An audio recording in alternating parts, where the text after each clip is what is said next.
जिन्होंने इस अनोखी योजना में अपना योगदान दिया, जिनका केवल नाम गौरव नहीं है, जिनका काम भी गौरव है, ऐसे श्री गौरव भंडारी जी, एसपीआरजे कन्याशाला के ट्रस्ट के विश्वस्त श्रीमती मीना खीतानी, श्री पीयूष भाई अवलानी, मंचासीन सभी महानुभाव, यहाँ पर उपस्थित सभी छात्र, उनके माता पिता और उपस्थित सभी गणमान्य नागरिक बहनों और भाइयों, आज का ये मौका एक बहुत ही नए तरीके के युग का सूत्रपात कर रहा है। हम सभी लोग जानते हैं कि हमारे आदरणीय प्रधानमंत्री नरेंद्र मोदी जी 2014 में जब देश के प्रधानमंत्री बने तो मोदी जी ने एक विचार दिया और वो विचार था बेटी बचाओ बेटी पढ़ाओ। हमारे देश में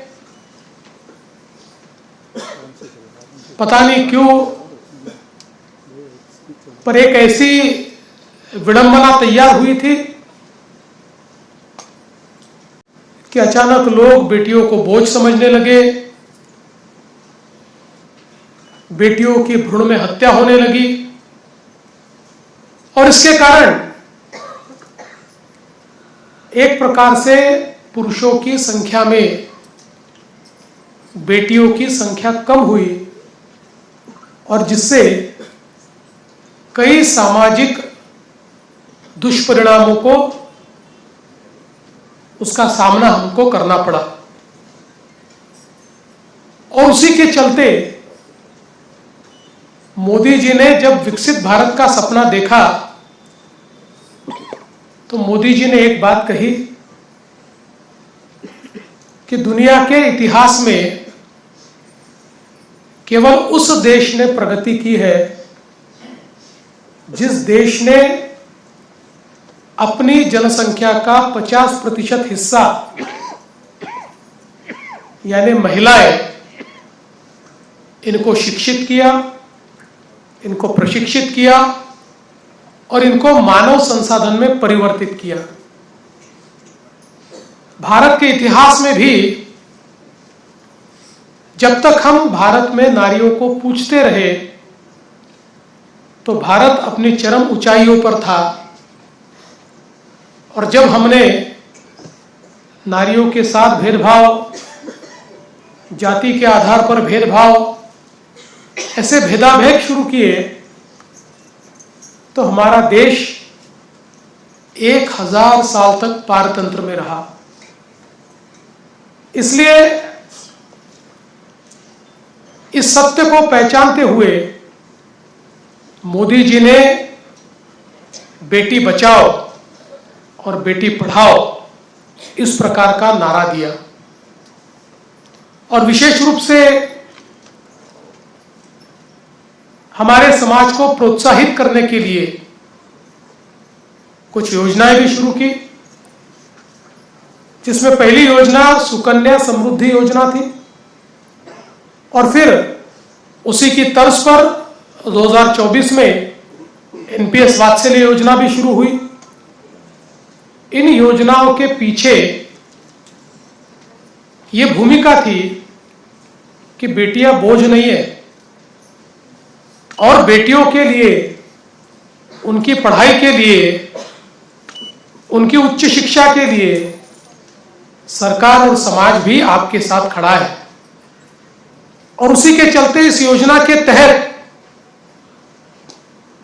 हमारी बेटियों के बचत खाते खोलकर उसमें हर साल कुछ निवेश करने की बात हुई और विशेष रूप से इस निवेश के ऊपर आज जब हम लोग जानते हैं कि हम फिक्स डिपॉजिट करने जाए तो 4%, 5%, 6% से ज्यादा पैसा मिलता नहीं है,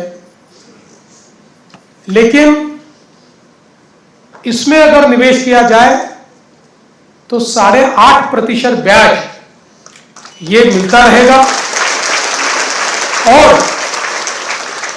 ब्याज या डिपॉजिट के ऊपर कोई भी टैक्स नहीं लगेगा। जितना पैसा जमा होगा उतना पूरा पैसा बेटियों को मिलेगा। इस प्रकार से इसकी रचना की गई और बेटी 18 साल की होगी, उसकी उच्च शिक्षा हो, उसके बाद उसकी शादी हो, इन सब में उसके हक का पैसा ये उसके पास जमा हो, इस प्रकार की ये व्यवस्था खड़ी की गई। और आज मुझे बहुत खुशी है कि गौरव भंडारी जी ने इस योजना को हमारी तमाम बेटियों तक पहुंचाने का निर्णय किया और 1000 बेटियों के खाते खोलकर उसमें 20,000 रुपए हमारी बेटियों के खातों में डालने का निर्णय लिया। मैं उनको बहुत बहुत धन्यवाद देता हूं। मूल रूप से यह भावना ही बहुत सुंदर है कि मैंने जिस व्यवस्था से अपने आप को खड़ा किया, मैंने जिस व्यवस्था से अपने पैरों को मजबूत किया, मैंने जिस व्यवस्था से अपने आप को आर्थिक रूप से संपन्न किया, अब उस व्यवस्था को मैं वापस करना चाहता हूं। और वापस करने का मेरा जरिया ये मेरी बच्चियां है कि जिनके खातों में सुकन्या समृद्धि और एनपीएस वात्सल्य के माध्यम से मैं ये पैसा रखना चाहता हूं। बहुत अनोखी सोच है। और जैसा प्रसाद जी ने कहा, और मैं उनका भी बधाई दूंगा कि उन्होंने भी संकल्प किया है कि गौरव जी जैसे हजारों लोगों को खड़ा करके उसके माध्यम से मुंबई में कम से कम 1 लाख बच्चियों के खाते खुले और उसमें इसी प्रकार से उनके भविष्य को सुनिश्चित करने के लिए, सुरक्षित करने के लिए इस प्रकार का काम हो। ये बहुत महत्वपूर्ण सोच है। गौरव जी जब हम लोग यहां पर आए तो हमारी बच्चियों ने एकात्मता स्तोत्र हमको सुनाया। ये जो एकात्मता स्तोत्र है, एक ऐसा स्तोत्र है जिसमें भारत का इतिहास भी है, भारत का भूगोल भी है, भारत का अभ्यास भी है, भारत का शास्त्र भी है और भारत के जितने ऐसे लोग जो हमारे पुरोधा है, जो हमारे सिरमौर है, जो हमारे प्रेरणा स्रोत है, ऐसे सभी लोगों को एक स्तोत्र में पिरोया गया है। और भारत की जो हमारी सांस्कृतिक सोच है, उस सोच को प्रतिपादित करने वाला यह स्तोत्र है। और वो सोच ये पश्चिमी सोच से बहुत अलग सोच है। पश्चिम में तो हम लोग ये मानते हैं, जो कैपिटलिज्म का एक विचार है, वो ये मानता है कि सर्वाइवल ऑफ द फिटेस्ट, जिसमें ताकत होगी वो बचेगा, जिसमें नहीं होगी वो समाप्त हो जाएगा। लेकिन भारत में कभी भी यह सोच नहीं रही। भारत में सोच रही जिसने जन्म लिया वो जिएगा और समाज उसके जीने की व्यवस्था तैयार करेगा। इसलिए हम सर्वाइवल ऑफ द फिटेस्ट में मानने वाले लोग नहीं हैं। हर व्यक्ति को जीने का अधिकार है और समाज में जो संपन्न है वो व्यवस्था खड़ी करे और उसके माध्यम से जो वंचित है उनको समाज में जीने का अधिकार दे। और जो अपेक्षा आपने व्यक्त की उनसे भी वो अपेक्षा है कि जब वो अपने पैरों पर खड़े हो तो वो भी समाज के ऐसे लोगों का विचार करे कि जिनको मदद की आवश्यकता है। यही एक विचार पश्चिम की दुनिया से भारत को अलग करता है और दुनिया की सबसे पुरानी सभ्यता के रूप में हमको स्थापित करता है।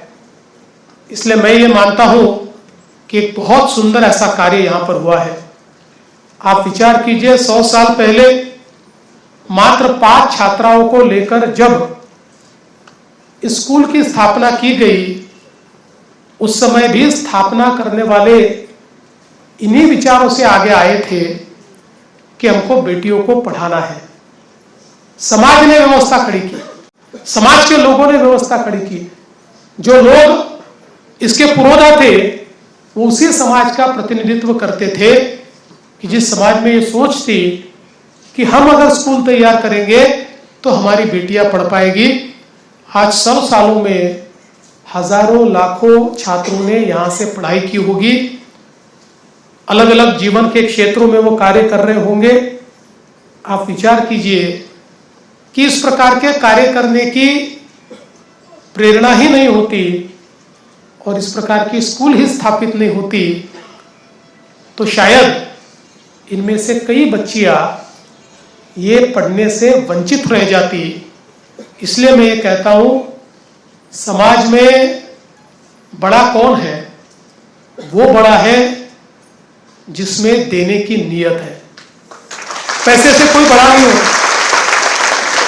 पैसा कमाने वाले बहुत होते हैं, वो इस सच को भूल जाते हैं कि जब ऊपर जाना है तो साथ में पैसा नहीं जाता।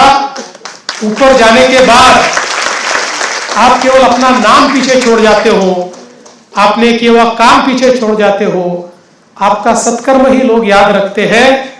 इसलिए जितनी क्षमता हो, जहां भी आवश्यकता हो, ऐसी जगह पर हम लोग इस प्रकार का सत्कार्य करते रहे। और मुझे बहुत खुशी है गौरव जी कि मैं इस कार्यक्रम में आया और आपने इस बहुत ही अच्छे मौके पर मुझे इस नई पहल का साक्षी होने का जो निमंत्रण दिया, उसके लिए मैं आपको बहुत बहुत धन्यवाद देता हूं।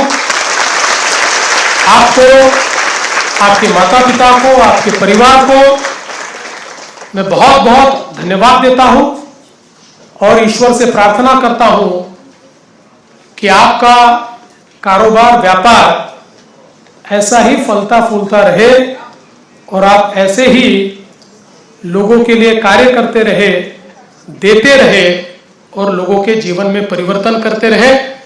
आपका अभिनंदन, हमारी बच्चियों का अभिनंदन, स्कूल का अभिनंदन।